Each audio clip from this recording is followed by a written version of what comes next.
Selamat datang di Bicara Saham. Saya Ale. Di channel ini, kita akan belajar bersama tentang berbagai berita, analisa, serta tips dan trik dari pasar modal yang mudah dipahami dan diterapkan dalam kehidupan sehari-hari. Bagaimana jika kita katakan bahwa Samudera Indonesia atau SMDR baru saja mengambil langkah besar untuk memperkuat posisi keuangannya di tengah ketidakpastian industri? SMDR berhasil melunasi sukuk ijarah senilai 214,8 miliar rupiah. Apa arti langkah ini bagi masa depan perusahaan? Mari kita telusuri.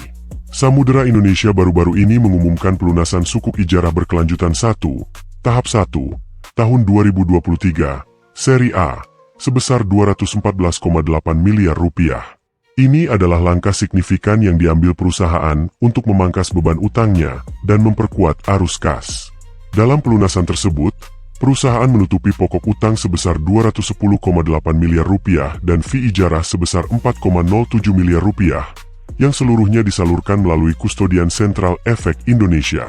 Direktur Keuangan SMDR, Ridwan Hamid, menyatakan bahwa pelunasan ini tidak berdampak material terhadap operasional, hukum, maupun kondisi keuangan perusahaan. Namun, dampaknya terhadap struktur utang tentu sangat positif. Sebagai informasi, sukuk ijarah ini dicatatkan di Bursa Efek Indonesia pada 2 Agustus 2023 dan terdiri atas 2 seri.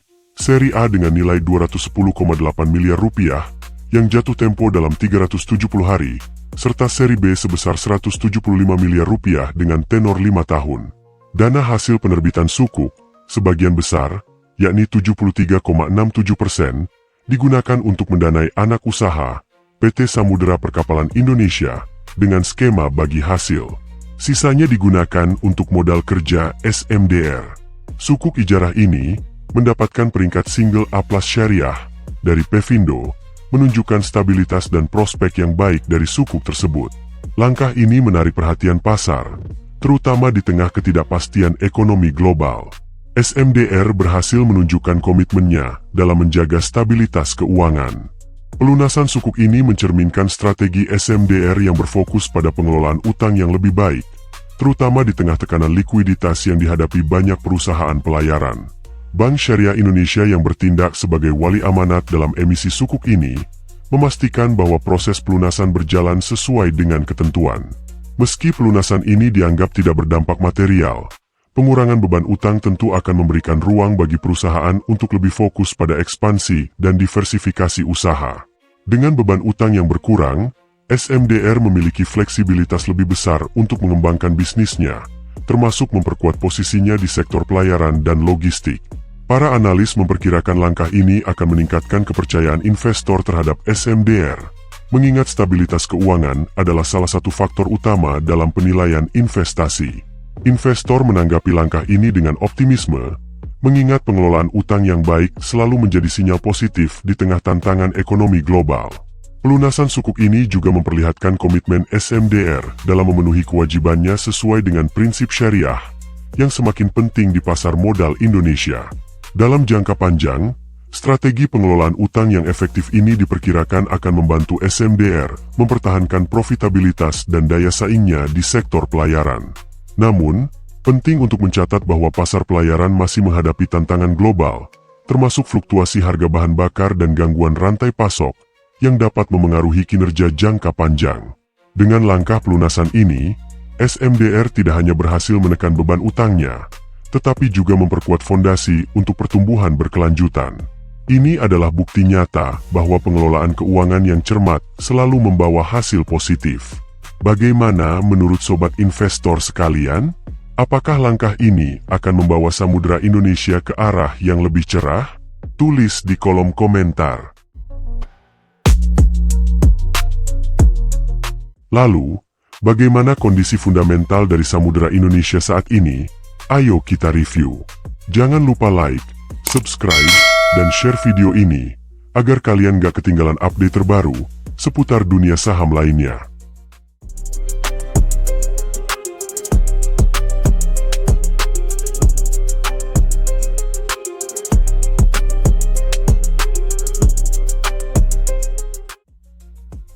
Di sisi lain, apa yang sebenarnya terjadi pada aset Samudera Indonesia?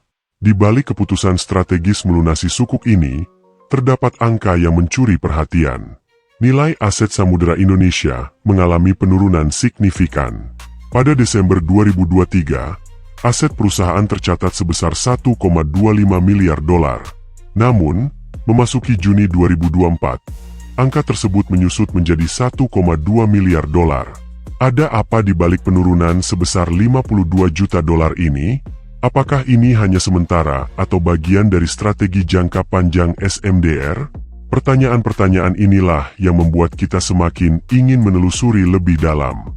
Tidak hanya itu, ekuitas perusahaan pun mengalami koreksi. Dari 685 juta dolar pada Desember 2023, ekuitas Samudera Indonesia turun menjadi 680 juta dolar di pertengahan 2024. Penurunan kecil ini mungkin terlihat sepele, tetapi dalam dunia bisnis, fluktuasi seperti ini seringkali menjadi indikator pergeseran strategi. Apa penyebab sebenarnya dari penurunan ini? Apakah dampaknya signifikan terhadap kestabilan finansial perusahaan? Penjelasan lebih mendalam tentang langkah-langkah berikutnya dari Samudera Indonesia tentu menjadi topik yang tak bisa dilewatkan. Dengan aset dan ekuitas yang mengalami penurunan, wajar jika muncul spekulasi mengenai arah perusahaan ke depan. Apakah ini sinyal bahwa Samudera Indonesia sedang memperketat keuangannya untuk menghadapi tantangan yang lebih besar? Ataukah ini bagian dari strategi penataan portofolio bisnis?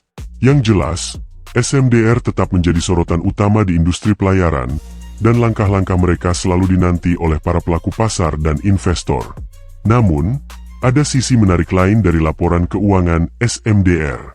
Di tengah penurunan aset dan ekuitas, liabilitas perusahaan justru menunjukkan tren yang positif.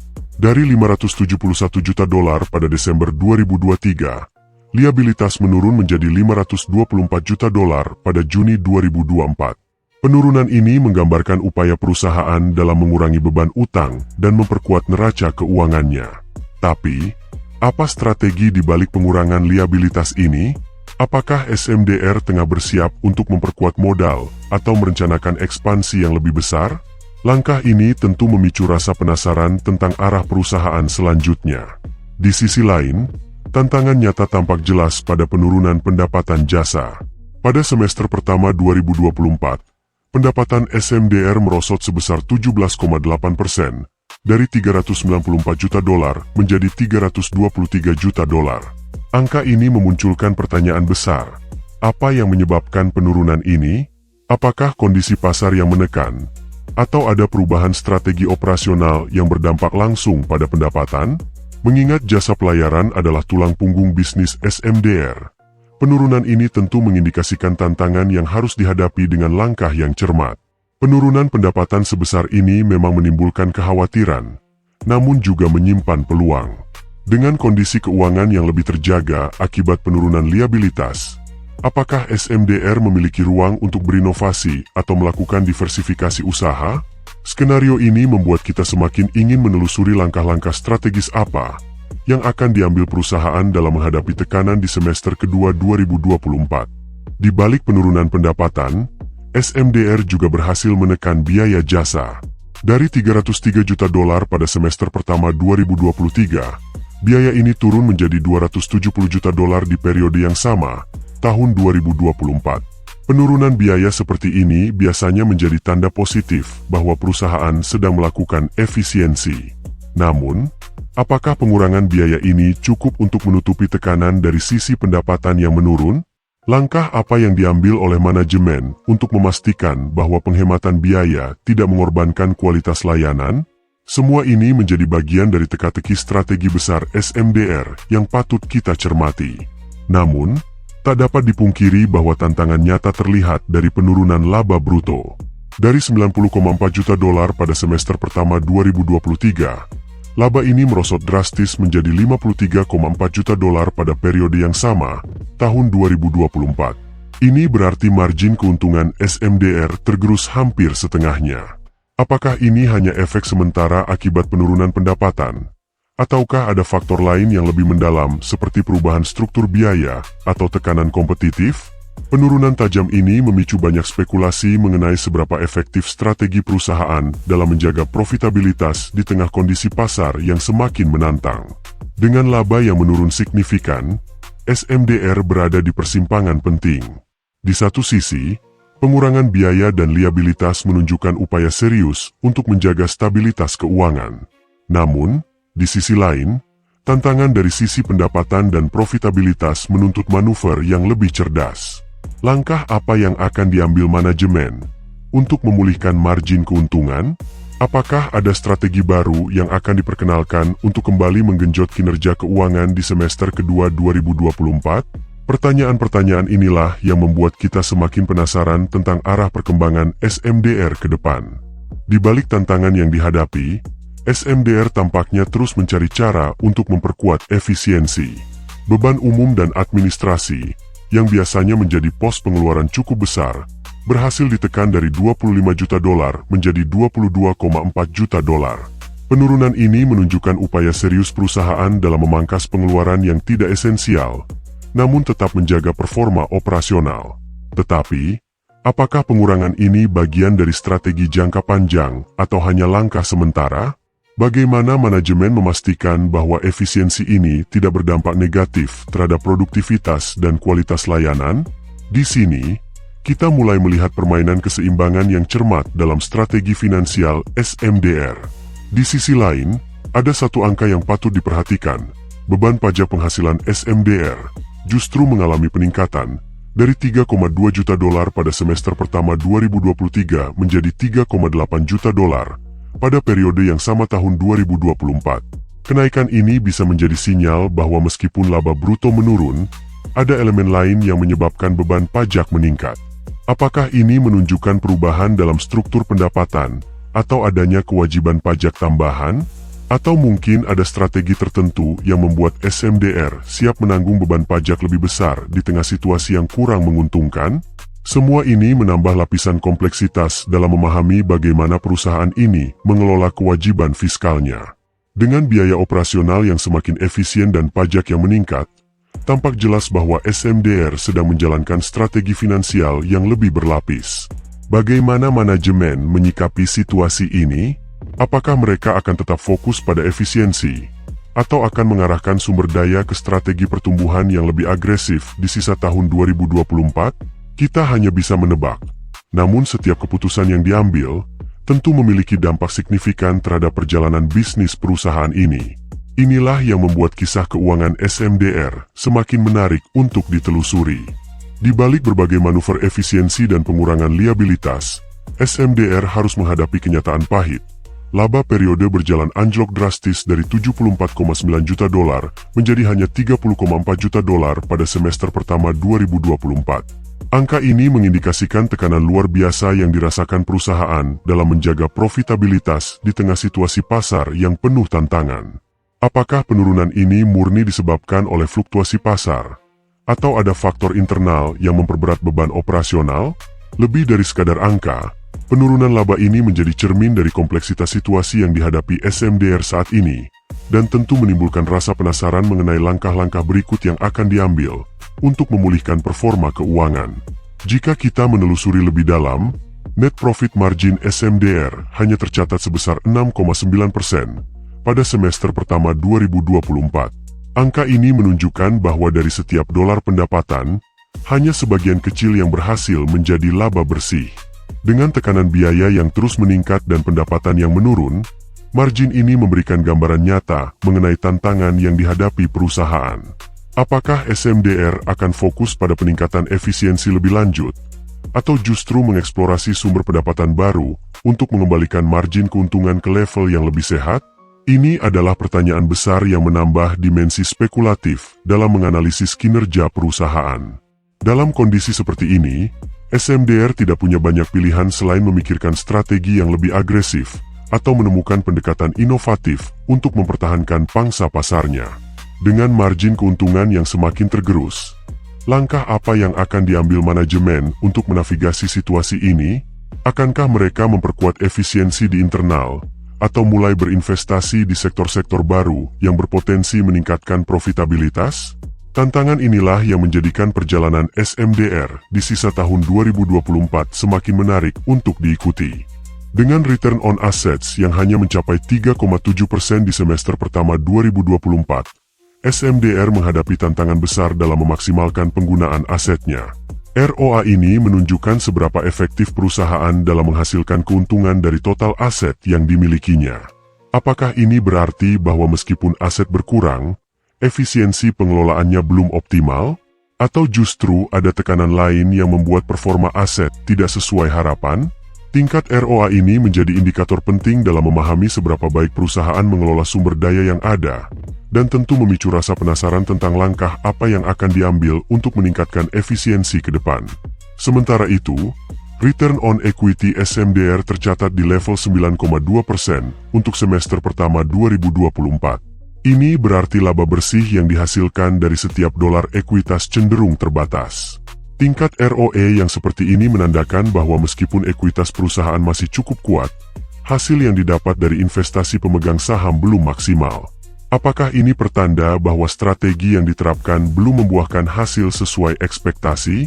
Atau justru ada ruang untuk pertumbuhan yang belum tereksplorasi sepenuhnya? Pertanyaan-pertanyaan ini menjadi titik fokus menarik dalam menganalisis bagaimana SMDR akan menghadapi tantangan profitabilitas di masa depan. Dengan ROA dan ROE yang menunjukkan performa yang masih perlu ditingkatkan, SMDR seolah berada di persimpangan penting. Akankah manajemen fokus memperbaiki rasio-rasio ini melalui efisiensi yang lebih ketat? Atau justru mencari peluang ekspansi untuk meningkatkan return? Setiap keputusan yang diambil akan membawa dampak besar bagi prospek jangka panjang perusahaan. Penonton tentu dibuat penasaran tentang bagaimana SMDR akan mengoptimalkan aset dan ekuitasnya di tengah kondisi pasar yang penuh ketidakpastian ini. Saat membahas debt to equity ratio Samudra Indonesia yang kini berada di level 108,2%, kita dihadapkan pada pertanyaan penting. Seberapa besar ketergantungan perusahaan terhadap utang dalam mendanai operasionalnya?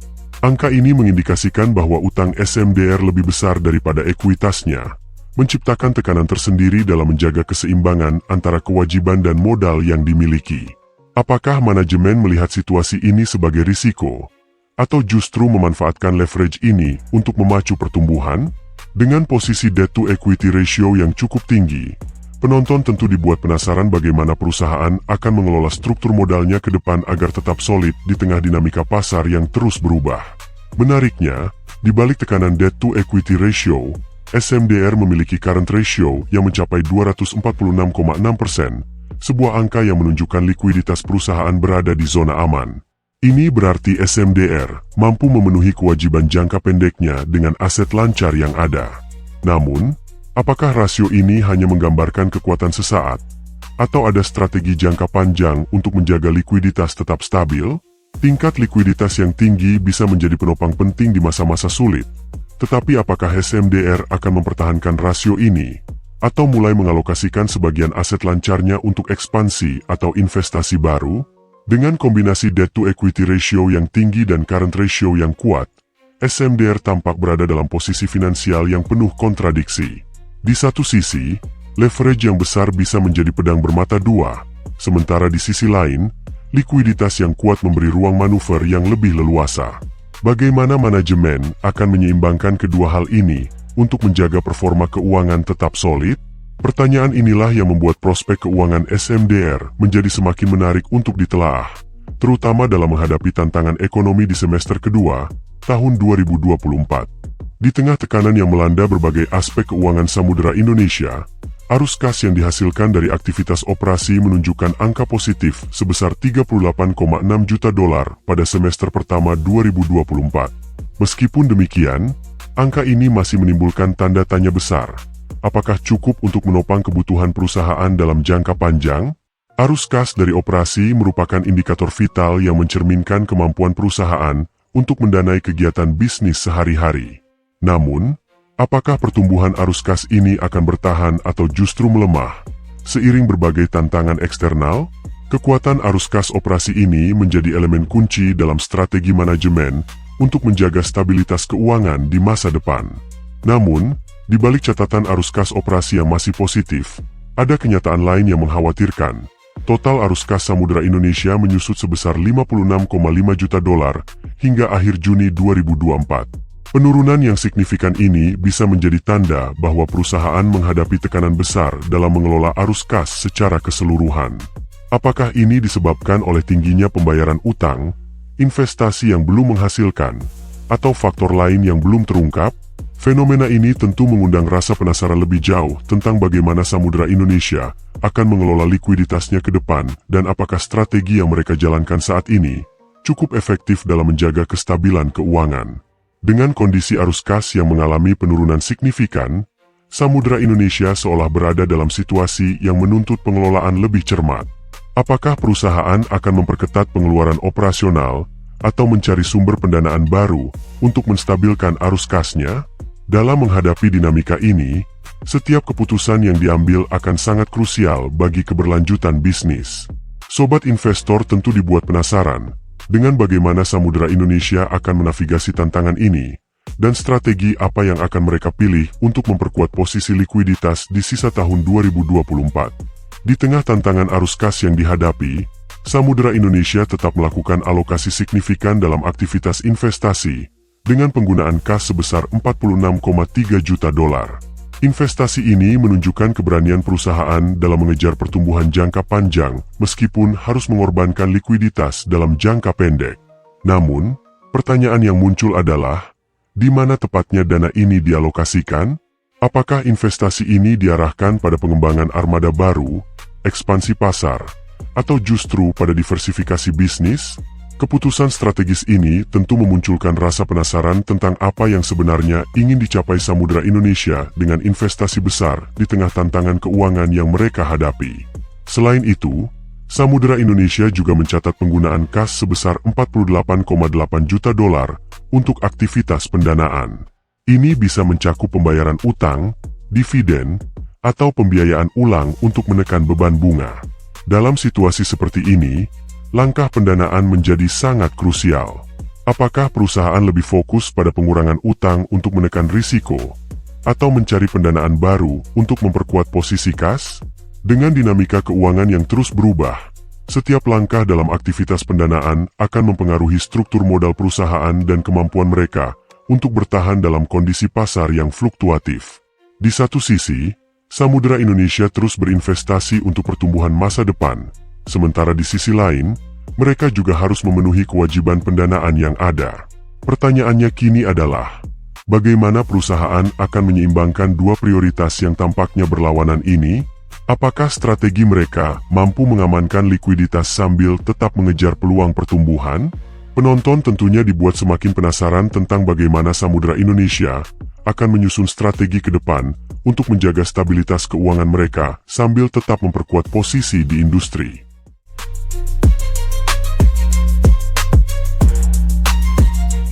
Sobat, sampai di sini video kita kali ini. Bagaimana? Apakah kamu sudah mendapatkan insight yang bermanfaat? Jangan mudah menyerah, dan teruslah belajar. Jika sobat memiliki pertanyaan atau ingin request topik pembahasan selanjutnya, silahkan tinggalkan komentar di bawah.